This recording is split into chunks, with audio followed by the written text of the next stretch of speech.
اس process کو دوبارہ سے کسی طرح سے بیٹھ کے ٹیبل پہ لانے کی کوشش کی جائے. ٹھیک ہے. اچھا, دوبارہ بیٹھ کے ٹیبل پر حل نکالنے کی کوشش کی جائے. منصور صاحب, یہ تو بڑا ویلڈ پوائنٹ, اس پہ آگے تک کہ بات کرتے ہیں کہ آگے پھر کیا ہو سکتا ہے, دوبارہ حل کی طرف جایا جا سکتا ہے, دوبارہ مذاکرات ہو سکتے نہیں ہو سکتے. لیکن فی الحال میرا سوال یہ کہ خواجہ آصف صاحب کو میں کوچ کر رہی ہوں کہ انہوں نے یہاں تک کہا ہے کہ جو مذاکرات میں جو افغان وفد تھا وہ ہمارے موقف سے کسی حد تک اگریڈ تھا, متفق تھا, مگر انہوں نے کہا کہ لکھنے پر وہ راضی نہیں تھا, اگریڈ نہیں تھا کہ لکھا جائے. اب اگر بات کی جائے جتنے بھی اس قسم کے بین الاقوامی معاہدے ہوتے ہیں وہ تو یقینی طور پہ تحریری شکل میں ہی ہوتے ہیں. منصور صاحب, تو کیا وجہ تھی, کیا خدشہ تھا کہ وہ اس کو تحریری معاہدے مطلب تحریری شکل میں اس معاہدے کو لکھنے پر, تحریر کرنے پر اس سے گریزاں کیوں تھے, گریز کیوں کر رہے تھے؟ کوئی خدشہ تھا, کوئی ڈاؤٹ تھا, کیا وجہ سمجھ آ رہی ہے؟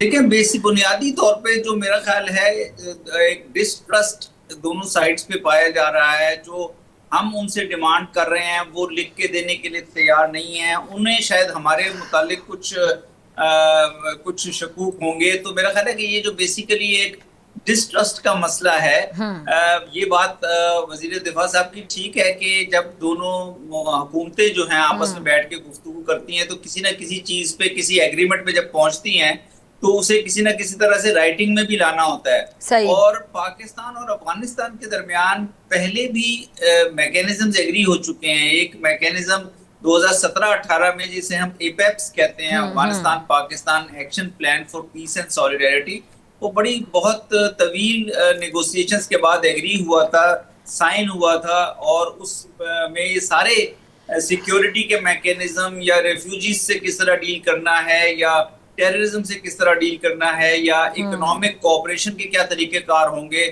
دونوں ملکوں میں, عوام کے آنے جانے کا کیا طریقہ کار ہوگا, ویزا مسائل کس طرح ہوں گے.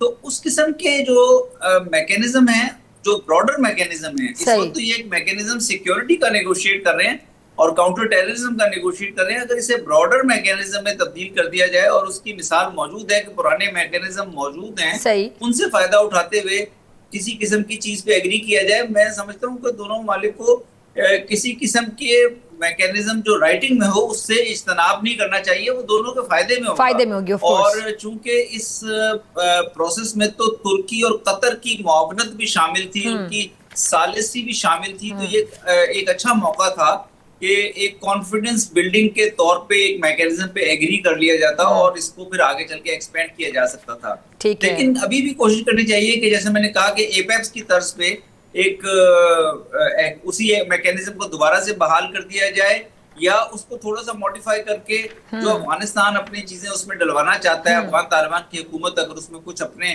پوائنٹس لانا چاہتی ہے وہ ڈال کے, اور اس ایگریمنٹ اس میکینزم کو بھی بحال کیا جا سکتا ہے. تو میرا خیال ہے پریسیڈنٹس موجود ہیں, لیکن اب دونوں سائڈز میں چونکہ ایک بہت بڑا فقدان پیدا ہو گیا ہے پاکستان اور افغانستان میں, پہ سیکیورٹی کے اداروں اور حکومتی لیول پہ کانفیڈنس کا بہت بڑا فقدان پیدا ہو گیا ہے, اس کو میرا خیال ایڈریس کرنے کی ضرورت ہے.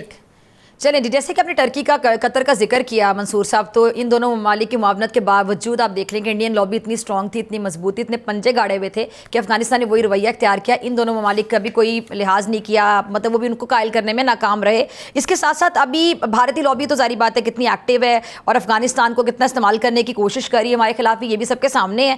لیکن ابھی جو ڈیڈ لاک آ گیا, اور آپ نے اس سوال کے جواب سے پہلے غالباً یہ بات کی کہ اب مذاکرات کے ٹیبل پہ دوبارہ ہمیں آنا چاہیے, تو اب میں وہاں سے جاننا چاہوں گی کہ دوبارہ ہم کیسے مذاکرہ کی طرف آ سکتے ہیں؟ آپ کو لگتا ہے کہ دوبارہ ہم شروع کر سکتے ہیں؟ اور اگر نہیں ہوتا مذاکرات کا سلسلہ شروع, ان دیٹ کیس تو پھر دونوں ممالک کا نقصان ہے اگر دیکھا جائے تو. جب بھی پاکستان اور افغانستان کے تعلقات میں کوئی ٹینشن رہی ہے, کوئی مسائل پیدا ہوئے ہیں, تو اس کا بھارت نے فائدہ اٹھایا ہے.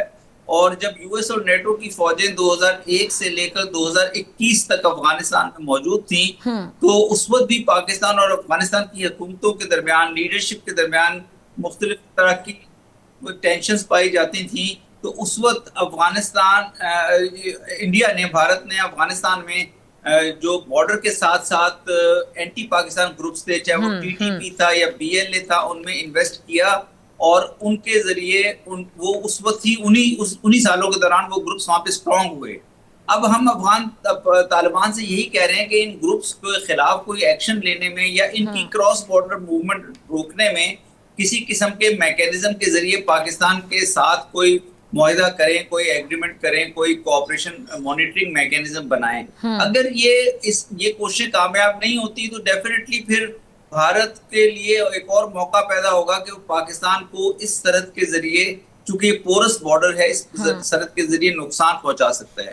تو ابھی بھی میرا خیال ہے کہ کچھ چینلز موجود ہوتے ہیں, وزیر خارجہ کا چینل ہے, دونوں وزرائے خارجہ بات کر سکتے ہیں. اگر ضرورت پڑے دونوں وزرائے اعظم, پاکستان کے وزیر اعظم اور افغان طالبان کے وزیر اعظم بھی بات کر سکتے ہیں, کیونکہ یہ مسئلہ اتنا امپورٹنٹ ہے, اس میں دونوں ملکوں کی سیکیورٹی اور دونوں ملکوں کے تعلقات نہج پہ ہیں. تو میرے خیال میں اس میں ہمیں کسی قسم کی تمام تر لیول کی ایفرٹس کرنے سے گریز نہیں کرنا چاہیے, کسی قسم کی ہچکچاہٹ کا مظاہرہ نہیں کرنا چاہیے. ٹھیک ہے منصور صاحب, بالکل آپ بالکل بجا فرما رہے ہیں کہ اب ہمیں دوبارہ مذاکرات کی طرف دیکھنا ہوگا, کیونکہ اس کا ہمیں سولوشن یا ہمیں حل تو چاہیے پرماننٹ, جو اس کا سولوشن ہوگا حل ہوگا, لیکن پھر وہی سوال کہ ہمارے پاس اب آپشنز کیا ہیں ان مذاکرات کی ناکامی کے بعد؟ دیکھیں, پاکستان اور افغانستان دونوں ہمسایہ ممالک ہیں, اور ہمارے جو دونوں ممالک کے درمیان بارڈر ہے وہ 2600 کلومیٹر لانگ بارڈر ہے, 2600 کلومیٹر طویل بارڈر ہے. اور اس بارڈر پہ دونوں جانب جو لوگ بستے ہیں وہ ایک دوسرے کے ساتھ رشتہ داریوں میں, قبائل میں اور کلچرل تعلقات میں ایک ہی مذہب کے لوگ ہیں, ان کے بڑے گہرے تعلقات ہیں. تو اگر پاکستان اور افغانستان کے درمیان بریک آف کمیونیکیشنز آ جاتا ہے, دونوں ممالک کی حکومتیں ڈائیلاگ پہ راضی نہیں ہوتی, دونوں ممالک کی حکومتیں اس ٹیررزم کے, اس کراس بارڈر ٹیررزم کے کسی میکینزم پہ ایگری نہیں کرتی, تو یہ ایک بہت سیریس سچویشن ہوگی. اس سے دونوں ممالک دونوں سائٹس پہ جو رہنے والے لوگ ہیں ان کی اگر نقصان ہوگا, کہ ٹرکس یا کنٹینرز ویٹ کر رہے ہیں کہ بارڈر کھلے اور وہ تجارت شروع ہو, ٹرانزٹ شروع ہو. ٹھیک ہے جی, بہت شکریہ منصور احمد خان صاحب آپ کے وقت کے لیے. اور ناظرین اسی کے ساتھ مجھے دیجیے اجازت, آپ سے ملاقات ہوگی انشاءاللہ اگلے پروگرام میں, سیم ٹائم سیم چینل. اگر زندگی نے وفا کی, دعاؤں میں یاد رکھیے گا, اپنے پیاروں کا بہت خیال رکھیے گا. اللہ نگہبان.